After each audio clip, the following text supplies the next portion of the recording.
Panginoon, sana ay matuto kaming pangalagaan at pagyamanin ang buhay na ipinagkaloob mo sa bawat isa sa amin, na ang buhay namin ay maigsi at walang katiyakan. Naway patnubayan kami ng banal na Espiritu upang kami ay maging banal, matutong humingi ng tawad at magpatawad sa aming mga kasalanan. Matuto kaming magmahal sa aming kapwa at magpahalaga sa buhay na ibinigay mo sa amin. Idinarasal din namin sa iyo ang buong pamilya ng aming yumaong mahal sa buhay. Naway matanggap nila ang pagpanaw niya na may kapayapaan at pag-asa na siya ay kasama mo ngayon at ng mahal na Ama sa iyong tahanan. Pagpalain nawa ang yumao nating mahal sa buhay ng Panginoon at ingatan. Paliwanagin nawa ng Panginoon ang kanyang mukha sa iyo. Pagkalooban ka ng kanyang biyaya at tunghayan ka nawa ng Panginoon. Gawaran ka nawa ng kapayapaang walang hanggan. Amen. Ama naming mapagmahal, inihahabilin namin sa iyo ang mahal sa buhay namin na pumanaw sa buhay na ito. Huwag mo siyang pababayaan at pamalagiin mo siyang buhay sa iyong piling. Alang-alang sa iyong awa at pag-ibig, patawarin mo nawa ang kanyang mga pagkukulang at nagawang pagkakasala, dala ng kanyang kahinaan.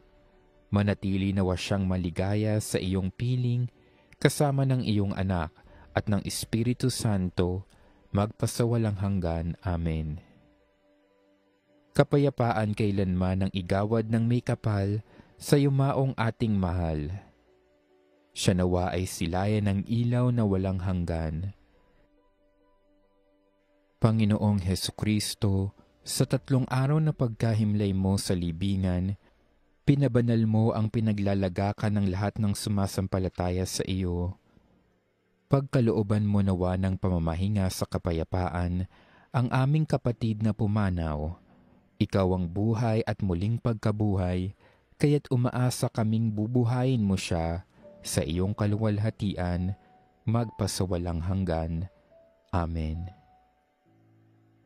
Kapayapaan kailanman ang igawad ng may kapal sa yumaong ating mahal. Siya nawa ay silayan ng ilaw na walang hanggan. Panginoon, pakinggan mo ang aming panalangin, at naway ang aming samo ay iyo ring dinggin. Ama namin, sumasalangit ka, sambahin ang ngalan mo, mapasa amin ang kaharian mo, sundin ang loob mo, dito sa lupa para ng sa langit. Bigyan mo kami ng kakanin sa araw-araw at patawarin mo kami sa aming mga sala, para ng pagpapatawad namin sa mga nagkakasala sa amin, at huwag mo kaming ipahintulot sa tukso at iadya mo kami sa lahat ng masama. Amen. Aba, Ginoong Maria, napupuno ka ng grasya. Ang Panginoong Diyos ay sumasa iyo. Bukod kang pinagpala sa babaeng lahat, at pinagpala naman ang iyong anak na si Jesus. Santa Maria, Ina ng Diyos, ipanalangin mo kaming makasalanan, ngayon at kung kami mamamatay. Amen. Luwalhati sa Ama at sa Anak at sa Espiritu Santo, kapara noong unang-una, ngayon at magpakilanman. Amen. Kapayapaan kailanman ang igawad ng may kapal sa yumaong ating mahal. Siya nawa ay silayan ng ilaw na walang hanggan. Pagpalain nawa tayo ng makapangyarihang Diyos, Ama at Anak at Espiritu Santo. Amen.